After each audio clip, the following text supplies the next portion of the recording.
Good evening, my fellow countrymen. We have a restricted meeting. Uh, this was not all would require the presence of the cabinet members. Yun lang munang ano natin. But later on, as we rumble on maybe tomorrow or day after I shall have talked to the businessmen, then we can decide whether or not we can still modify the modified lockdown that we have imposed. Sige, I would like to turn over the floor to the Secretary of Health. Thank you, Mr. President, and thank you, members of the Cabinet and the IATF. Mr. President, good evening, Mr. Senator, the Chair on Committee on Health. Allow me, Mr. President, to read the Resolution 46A that will highlight the different geographic areas under the recommended community quarantine status, Mr. President. Babasahin ko na lang po, Mr. President. Whereas on March 16, 2020, to prevent the sharp rise of COVID-19 cases in the country, the President placed the entirety of Luzon under enhanced community quarantine until April 14, 2020. Whereas on March 30, 2020, to develop a science-based approach in determining the risk-based classification of areas in the country, the Interagency Task Force convened a sub-technical working group tasked to develop the LGU Epidemic Response Framework and to define parameters in assessing recent developments in the Philippine COVID-19 situation. Whereas on April 3, 2020, the IATF finalized the parameters for deciding on the lifting or extension of the enhanced community quarantine in Luzon, which include trends on the COVID-19 epidemiological curve, the health capacity of the country, the social factors, the economic factors, as well as the security factors. Whereas on April 30, 2020, the Office of the Executive Secretary issued Executive Order number 112 imposing an enhanced community quarantine in high-risk geographic areas of the Philippines and a general community quarantine in the rest of the country from May 1 to May 15, 2020, adopting the omnibus guidelines on the implementation thereof and for other purposes. Whereas on May 27, 2020, the IATF released an updated risk classification in all provinces, highly urbanized cities, and independent component cities in the country, placing localities under different classifications of community quarantine with the goal of balancing economic activity and public health. Whereas as of June 14, there is a total of 25,930 confirmed cases in the Philippines. Now, therefore, be it resolved, as it is hereby resolved, that the IATF approves the following. The recommendations of the IATF Screening and Validation Committee, as amended, are approved beginning 16th of June 2020. The community quarantine classification of provinces, highly urbanized cities, and independent component cities based on epidemic risk level, economic, social, and security considerations, and the appeals and commitment of local government units shall be adopted. Therefore, the following provinces, highly urbanized cities, and independent component cities shall be placed under modified general community quarantine or MGCQ until June 30, 2020. For Luzon, Cordillera Administrative Region or CAR, which includes Abra, Apayao, Benguet, Ifugao, Kalinga, Mountain Province, and Baguio City. For Region 1, Ilocos Norte, Ilocos Sur, La Union, Pangasinan, and Dagupan City. Batanes, Region 3, Nueva Ecija, Pampanga, Zambales, Angeles City, Lucena City. Region 4B, Marinduque, Oriental Mindoro, Romblon, Palawan, Puerto Princesa City. And Region 5, Albay, Camarines Norte, Camarines Sur, Catanduanes, Masbate, Sorsogon, Legazpi City, and Naga City. For Visayas, Region 6, Aklan, Antique, Capiz, Guimaras, Iloilo, Negros Occidental, Iloilo City, Bacolod City, and Region 8, Iliran, Eastern Samar, Leyte, Northern Samar, Western Samar, Southern Leyte, Ormoc City, and Tacloban. Now, Region Zamboanga del Norte, Zamboanga del Sur, Zamboanga, Sibugay, Isabela City. For Region 10, we have Bukidnon, Camiguin, Lanao del Norte, Misamis Occidental, Misamis Oriental, Cagayan de Oro City. Region 11, we have Davao de Oro, Davao del Norte, del Sur, Davao Occidental, and Davao Oriental. Region 12, we have North Cotabato, Sarangani, Darat, Jato City. Region Raga, Agusan del Norte, Agusan del Sur, Island, Surigao del Norte, Surigao del Sur, Butuan City, and the Bangsamoro Autonomous Region in Muslim Mindanao, which includes Basilan, Lanao del Sur, Maguindanao, Sulu, Tawi-Tawi, Cotabato City. The following highly urbanized cities, independent component cities shall be placed under general quarantine or GCQ until June 30, 2020. We have Region 2, Isabela, Nueva Vizcaya, Quirino, and Santiago City. Region 3, Bataan, Bulacan, Tarlac, Olongapo City. Region 4A, we have Cavite, Laguna, Batangas, Rizal, Quezon, and Mindoro. For Visayas, we have Region 7, All, Cebu, Negros Oriental, Siquijor, Mandaue City, Lapu-Lapu City. For Mindanao, we have Zamboanga City, Davao City. All cities of the National Capital Region, NCR, and the Municipality of Pateros shall be placed under GCQ until 30 June 2020. The NCR Regional Task Force, RTF, is hereby directed to monitor health system capacity and utilization rates across health facilities and ensure strict compliance to surveillance, isolation, treatment, and minimum health system standards. Due to the increasing number of new cases and widespread community transmission in majority of barangays in the city, as well as the consistent case doubling time of less than 7 days and significant increase in critical care utilization against critical care capacity, Cebu City shall be placed under enhanced community quarantine. This is the recommendation, Mr. President, for Cebu City to be escalated back to ECQ. For the same reasons, Talisay City, a component city under the province of Cebu, shall be placed under Modified Enhanced Community Quarantine or MECQ until June 30, 2020. All provinces, highly urbanized cities, and independent component cities are directed to observe the strict enforcement of the following measures. Minimum public health standards, especially uniform implementation in high-risk areas, such as healthcare settings, wet markets, supermarkets, government and workplaces, among others. Localized community quarantine in priority critical areas with community transmission with concurrence of the RIATF. Immediate facility-based isolation of all returning citizens, suspect, and probable cases.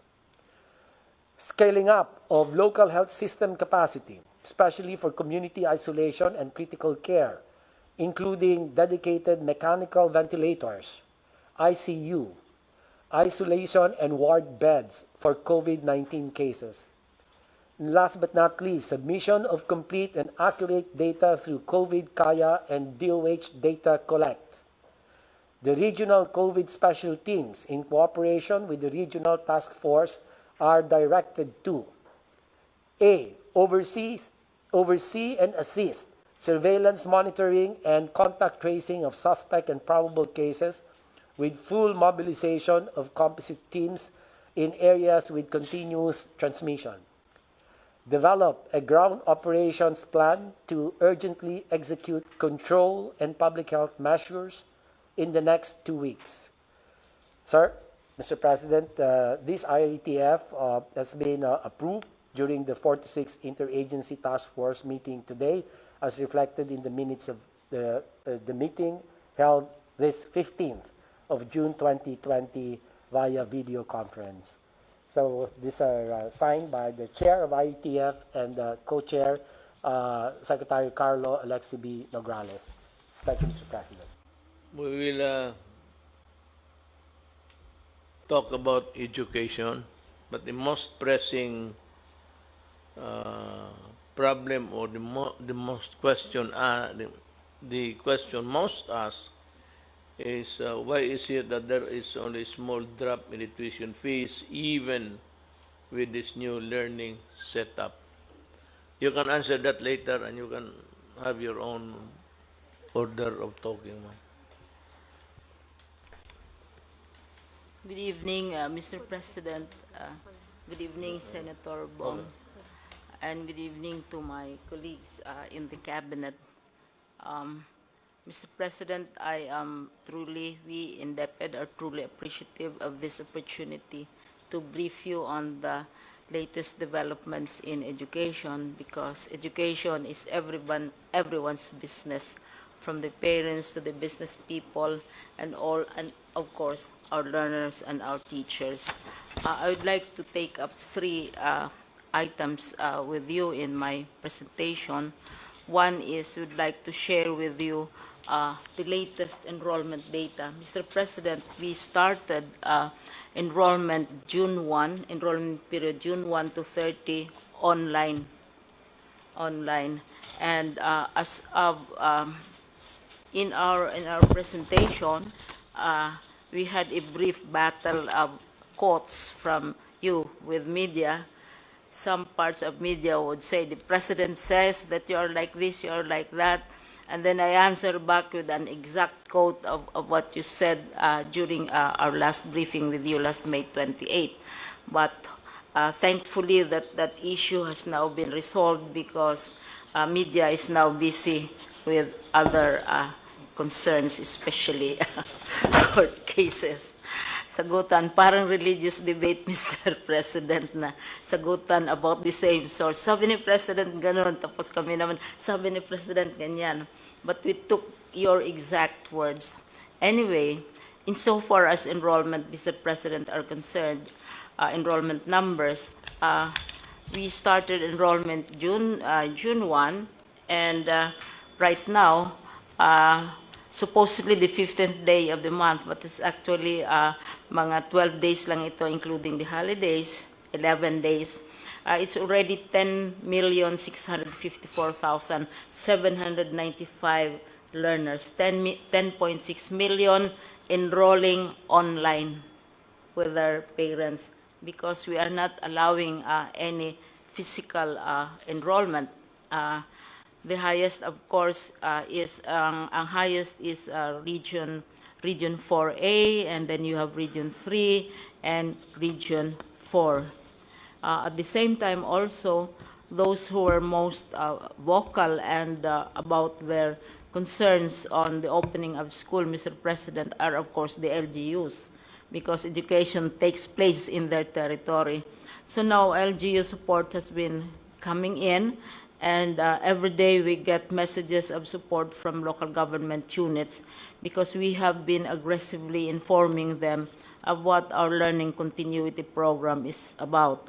Many assume, Mr. President, pag sabi mong opening ng school year, therefore it is face-to-face.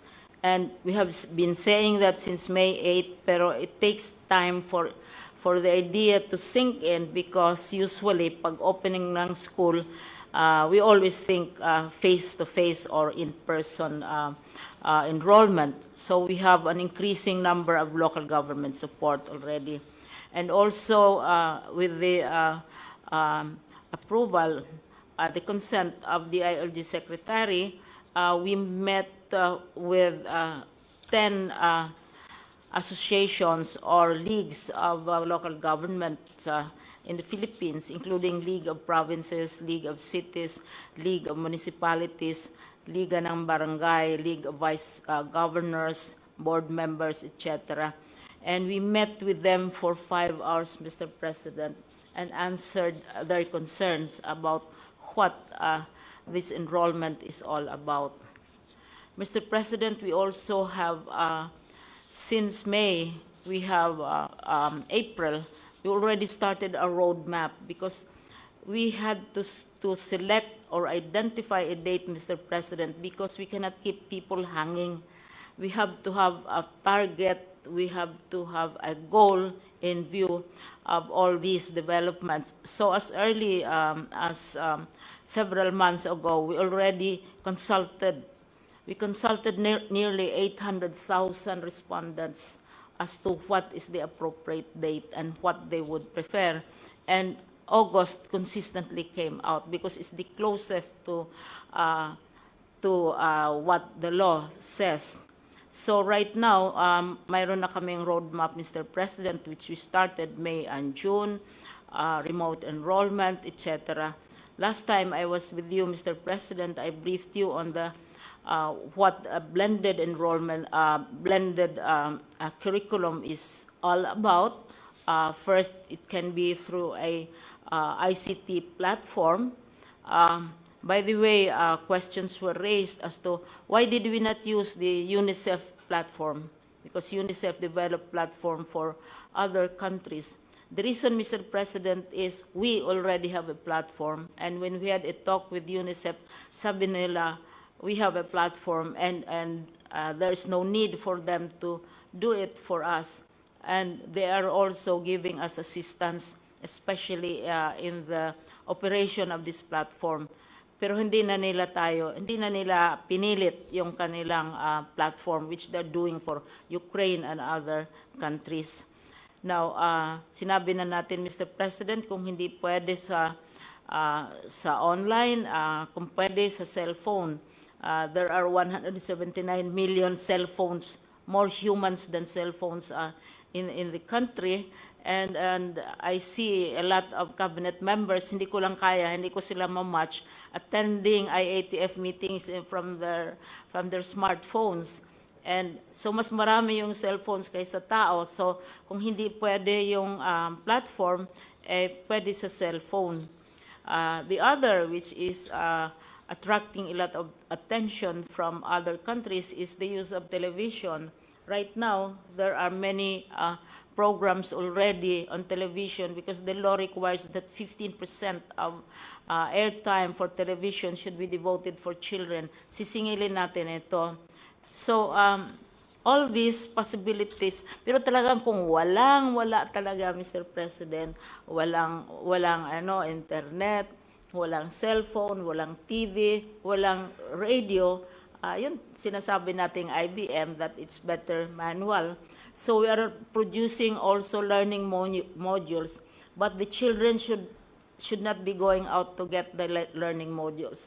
This is where, Mr. President, kaya we are going to work very closely with local government units kasi yung mga barangay sa kanilang kiosk, sa kanilang where their offices are, doon i-deposit ng learning modules. Pipick upin ng parents, maybe kasi usually we allow one member of the family to go out, pick upin ng parents, and then in the afternoon, kung anong homework nila, ang teachers naman ang mag-pick up, i-correct. So, it will be a relay of materials. Kung talagang hanggang manual lang ang makayanan ng isang local government or isang school. So, ito, Mr. President, what is new? Everybody talks new normal. But what we are suggesting, Mr. President, is not really new. Because it has been there since the 1800s, like the radio. What is new is that we are placing the emphasis that we are placing on these alternative technologies because we agree with you that we should not be allowing our children to go to school or our teachers to go to school at this time until it is absolutely safe for them. But they can continue learning, Mr. President. So, yun na ang mga ibang mga ginagawa namin, yung pag-upskill ng teachers as well as the students themselves. So, the next and the last, of course, is the financing part. This is where would really be seeking your support in matters where we need to we need equipment, or we have to we are negotiating with the two telcos, Mr. President, na ililibre nila yung paggamit ng kanilang facilities. I just talked with one of them, and at the regional level, the regional directors are also negotiating with the local radio stations na so that we can reduce the costs.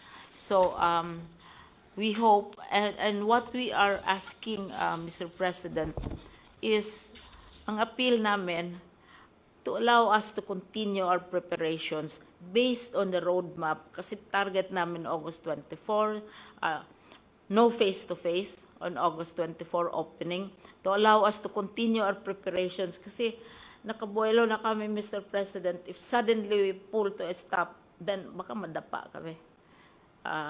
Kasi we are moving very, very fast and I'm checking with the regional directors every other day. And we will be providing you with readiness updates. And lastly, Mr. President, I would like to end my brief, kasi nandito naman ang details which your staff can study in detail. Ang sabi ni John Michael Greer, the future is under no obligation to wait patiently while we get ready. The future will not wait, and we don't want our children to wait and be left behind. Thank you, Mr. President, for all the years of support, unstinting and questioning. Full support. Thank you, Mr. President. Thank you, ma'am. It was an excellent report. Actually, you just reiterated the things that you made it clear this time. That is what we have always meant when we said all those things in the past. I'd like to call on General Galvez to do his report. Sir, we go around the Philippines, and we were able to visit Cebu, and also we look around on the different hospitals. Based on the report of Secretary Vince Dizon, he had a meeting this afternoon. We are all okay in terms of hospital occupancy. We are 30% in Metro Manila. But we have, I would like to report to the President na meron po tayong mga new cases sa Region 8. Meron po tayong 66 na new cases. It brought about by the LSIs, yung mga locally stranded individuals. Pagdating po doon, ay tinest po sila. Dahil po yung Region 8, meron na po tayong 2 testing center doon. Tinest po sila ng PCR. At meron po silang nakuha na 66. Ganun din po ang nangyayari po sa Lanao, dahil din po sa LSIs, ay nagkaroon po sila ng new cases na 30. Yun po ang report ko po ngayon. And then, nung pagbisita po namin sa Cebu po, sir, 2 araw po kami doon, nakita po namin talaga na medyo tumataas po yung mga severe cases. Meaning, yung mga hospital, marami po na-admit na na-intubate. So karamihan po sa kanila, kahapon po, may na-report po sila na sa ER, meron po na waiting for intubation, 8. And then, bukas po, magpapadala po kami ng mga ventilators. Ito po, dinonate po ni Mr. Ramon Ang ng San Miguel Corporation.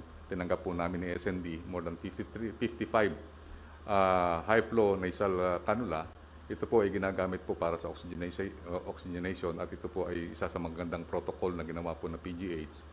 So magpapadala po tayo sa Cebu ng 20 bukas po. Kasama po ang more or less mga 6,000 na PPE para po makatulong po doon sa Nag-usap po kami ni Sec Mike Dino, at kami po ay nagtutulungan para po maagapan yung sitwasyon po doon sa Cebu. Kasi po sa napag-alaman po namin sa 15 na matataas na cases po sa buong bansa, 11 po yun sa Cebu City. Masyadong mataas po, at dito po yung listahan. na yung ano po, yung Cebu Mambaling, mahigit na 680 po sa isang barangay. And then sa Luz, meron pong active case pa rin na 216. So talaga pong tumataas po yung sitwasyon doon at saka po sa Talisay, tumaas na rin po, meron pong mga additional cases. So 140 na po yung cases sa Talisay. So kaya po nag-usap po kami ni Secretary Duque na magkaroon po ng under observation po yung Cebu City kasi nagkakaroon po tayo ng tinatawag nating spike. Kaya po nag-usap po kami na magpapadala rin po siya ng surveillance team this coming Wednesday at inapprove na po nating secretary yung po ng C295. So ganun po gagawin po natin. Meron din po tayong inaabangan po na repatriation galing po sa Malaysia at nagkaroon na po ng meeting po kanina. At yung po natin na meron po tayong more or less 5,000 po na inaayos po, nakikiusap po ang ating DFA na magkaroon po ng konting delay para at least ma-prepare po natin yung ating tinatawag na Zamboanga one-stop shop. Pero nakaprepare na po si Yusek Yano at ang kanyang si Yusek Dodo Dulay, nag-usap-usap na po sila kanina. At yung pong ating mga tinatawag nating locally stranded dun po sa Malaysia ay ibabalik po natin ngayong mga last week po ng June at saka July po.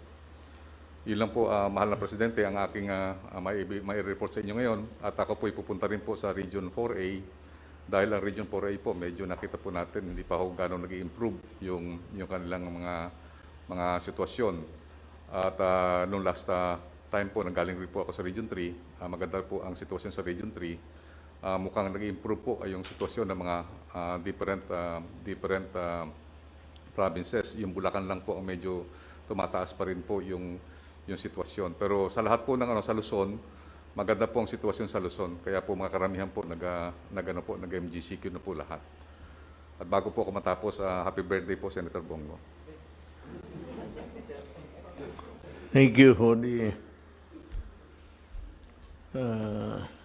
narrative. Then go to General Anyo. It's your time. Magandang gabi po, Mr. President. Ang ating mga local government units, ang ating DILG field officers, Philippine National Police, BGMP at Bureau of Fire Protection ay handang-handa na muli sa bagong classification na inaprubahan ng ating Pangulo. Noong Sabado ng gabi ay nagkaroon kami ng pagpupulong sa mga mayors ng National Capital Region, kasama rin ang ibang miyembro ng IATF, kasama si Secretary Lorenzana, Secretary Duque, Secretary Galvez, Secretary Dizon. Dito ay napagkasundoan natin na ang ating National Capital Region na ngayon ay under GCQ pa rin ay magiging agresibo sa pagpapatupad ng barangay lockdown. Kasi kahit na napapalit natin yung mga namamatay, pero marami pa rin positive cases, mga bagong cases sa National Capital Region. Kaya ito ang pagkakataon hanggang June 30 na ma-implement mabuti ang General Community Quarantine. At ang ating atensyon na binibigyan ngayon ay ang Cebu City, ang Talisay, sapagkat nagkaroon talaga ng spike at iniisip ko na magdagdag pa ng mga additional na kapulisan dito sa Cebu City para siguradong may patupad ang ECQ. Sa mga cases naman po na iniulat natin, ito yung mga barangay officials at mga LGU officials na nagkaroon ng mga anomaly sa ating pagpapatupad ng Social Amelioration Program. Nakatanggap tayo ng mga complaints mula sa 452 complainants. At mula dito ay 649 suspects ang ating naimbestigahan. At out of this investigation, nakabuo tayo ng 250 cases. At ito ay hinandle ng CIDG. 139 cases ay naipile na po sa Fiscal Office at ang iba ay susunod pa rin. Ito ay tuloy-tuloy sapagkat ayon po sa inyong pag-uutos, kailangan managot ang mga local government officials na nag-corrupt, nag-aksaya, at nag-abuso sa pag-distribute ng SAP. Meron din pong 885 na private persons ang ating naaresto sa iba't ibang mga krimen katulad ng hoarding, profiteering, manipulation of prices. So ito po ay masasabi nating economic sabotage habang meron tayong pandemic. Yung ating pong second tranche naman sa Social Amelioration Program na pinangungunahan po ng DSWD ay nagsisimula na po tayo ng ating rolling out ng second tranche. At ang maganda po rito ay pinagsama natin ang direct cash payment at saka electronic distribution. Bank-to-bank transfer, money transfer, digital wallet cards. So, mas mapapabilis po. At tutulong din po yung AAP at PNP sa pagdidistribute. Doon po sa mga na-left out, nakapag-account na tayo ng 4,269,458 families. So, yun lang po ang ulat na maibibigay ko, Mr. President. Salamat po. Salamat, John Anyo. General Lorenzana will give his... Magandang gabi, Ginoong Presidente. Kunti lang po itong report ko, parang update lang po ito ng mga ating campaign against COVID. Yung ating sitwasyon ngayon ay meron tayong 25,930 total cases. Mula rito, meron tayong recovery na 5,054. Ang natitirang active cases ay 18,888. Dito ay 18,412 yung mild o 97.4%. Asymptomatic 398, yung critical ay 17 lang po, Mr. President. Ang ating mga namatay ay 1,088. Itong nakaraang 14 na araw ng Hunyo ay 10 lang kada araw ang namamatay. So maganda po yung ating data. Dito naman po sa mga returning overseas Filipinos ay mula nung ito po ang total of 50,105 na yung ating na-repatriate sa kanilang mga probinsya. Mula 25 May hanggang June 14 ay meron tayong 41,000 na naibalik sa mga probinsya nila. Anong May 15 to 24 ay 8,922. So tuloy-tuloy pa rin po, Mr. President, yung ating pag-repatriate at pagtanggap na ng mga OFWs na galing sa ibang bansa. At ang target natin ay hindi dapat magtagal ng limang araw at sila ay may repatriate na.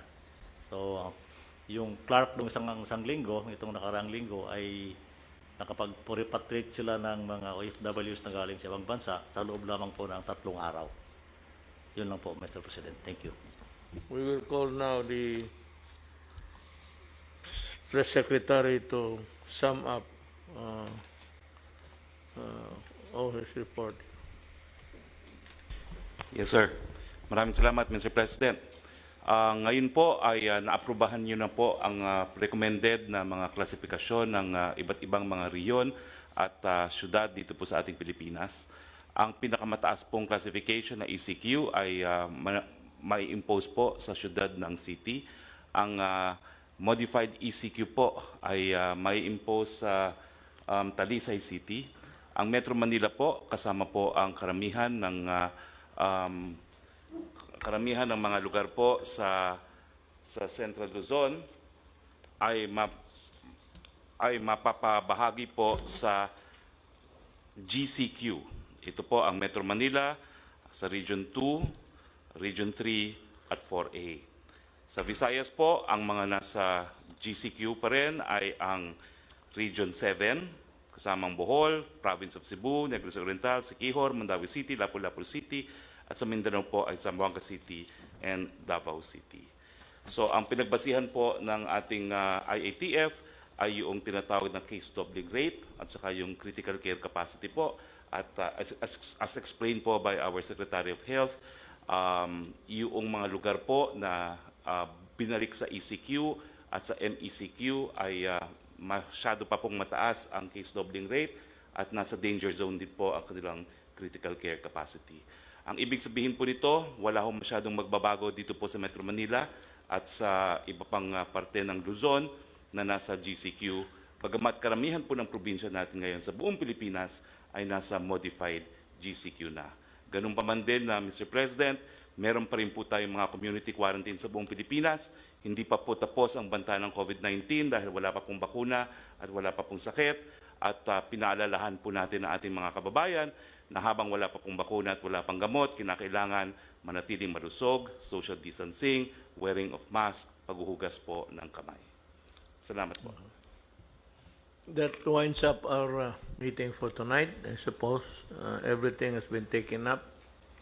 Everybody has had his chance to air his opinion, and of course the corresponding rules that they had enforced. Mga kababayan ko, meron tayong isang tanong na gustong malaman ng halos lahat. Ito yung on why there is only a small drop in tuition fees despite there being no face-to-face classes. Nasagot na ni ano yan, and they may come up with the expanded explanation to the press para malaman ng lahat. As announced, schools will open on August 24, but there is still no face-to-face sessions until we get a vaccine. Because ang iposta mo dyan, in your desire to resume classes, ang kapalit niyan is really, the COVID is still here. Nandyan pa yung, hindi lang pa umabot pa sa iyo. Instead, we will follow a blended learning approach. Part of this learning strategy is distance and online learning using communications, technology, and digital devices. Now, for the far-flung areas, meron siyang, yun nga ang kawawa dyan is yung, may radyo sana, walang TV, walang cellphone, wala lahat. Ito yung mahirap na kung mayroon na lang sana silang radyo, pwede nang mabutit na namatay yung ingay. No? Sabi ito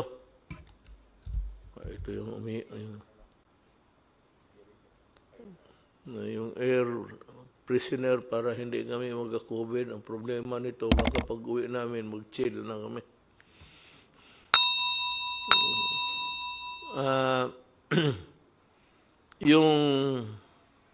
That is not the problem of the Department of Education. But the lack of communications or how to get through these students, baski radyo lang. Ang radyo ngayon is hindi naman mahal.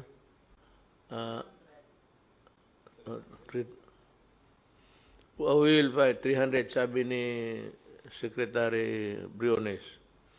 Baka kung magtagal ito talaga, sayang ang panahon, we might buy the radio at 300, maibigay sa lahat ng barangay, maabot ng radyo para naman yung mga mahirap may communication sila sa teacher nila. Even without a face there, as long as you are really interested to learn, ito yung mga mahirap, kaawa naman. We will try to come up with something in the next few days. Maybe before the end of the week, I would be able to look for the money. Wala na tayong pera ngayon. I would look for the money to buy transistor radios to be distributed all throughout the country. We will try to do it. We might not be able to succeed to bring all of it to the barangay level, but we will try. I said, just give me until the end of the week. Ang the battle of sa COVID is not over. Sabi ko, nandyan pa yung germ na yan at hindi nawawala. Depende lang. Arami na. Dito ang tinatamaan, it's about 26. It's still, I cannot say it's second wave because it is still increasing sa infected, tapos ang namatay is 1,000. Although what is very heartening is the recovery, which is about 6,252. It's a good record compared to the other countries. I don't know if it has something to do with wala. Ang diferensya sa atin is weather. Maybe it's not too cold or the germ is not really comfortable in hot places. We are gradually easing restrictions to make way for our economic viability as individuals and as a nation. But it does not mean that we will forget our minimum health standards. Ganito yan Hindi ko kayo mapigilan na lumabas. Hindi ko kayo mahuli lahat. Ang problema niyan, pati yung mga bata, kung samahin ninyo, or you allow your children to go out when the place is not yet ready for them to be outside at nagkasakit. Huwag ninyo kaming sisihin. Do not forget that we warned you about the grave consequences. Marami pang namamatay by the thousands sa Brazil. Ako, sinabi ko na kasi napunta ako ng Brazil. Maraming tao talaga doon, dikit-dikit. Sabi ko noong pag-umpisa pa lang, pag umabot ito ng South America, ang Brazil ang sinabi ko, delikado to. Dumating nga. It was a prophetic statement. But I know that I was there. Yung slum areas nila, kagaya rin sa atin. Ang mabuti lang siguro dito kasi naniniwala kayo sa inyong gobyerno. Well, if not really, sa personally, ayaw ako ninyo. Just listen to our advice because that's intended for everybody. At para sa kapakanan ninyo yan. Ngayon, kung umalumabas talaga kayo, you run the risk of getting infected. Huwag ninyo kaming sisihin. Let us continue to observe proper social distancing kung maglabas kayo. Yung distance, magpalayo ka lang. Kung nandito ka sa Paranaque, iwasan mo yung taga Quezon City. Ganun kalayo. Para wala.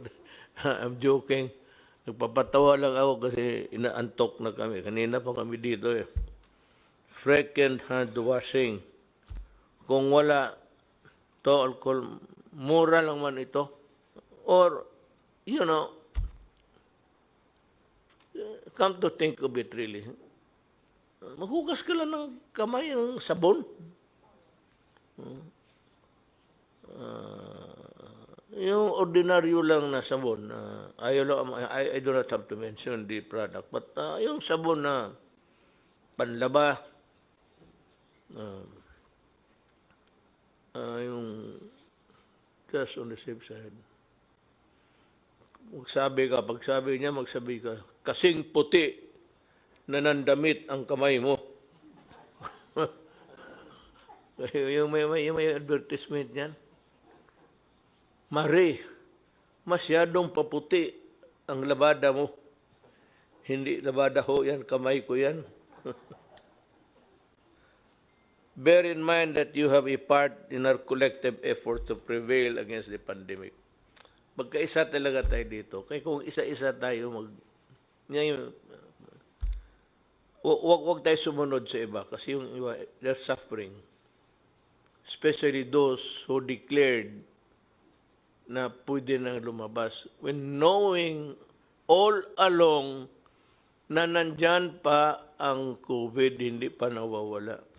The only way to fight COVID is vaccine or yung maybe yung miracle pill that would kill, just as an antibiotic would kill a bacteria. But itong virus cannot be killed by antibiotic. Katawan mo talaga ang mag-produce ng antibodies. Now, there's a pill, I hope it's true, na parang lalaban. And it can maybe, kill the... yun ang maganda. Pag yun ang dumating, pag available na, mag-order na ako ng, then I will distribute it. I will personally supervise the distribution.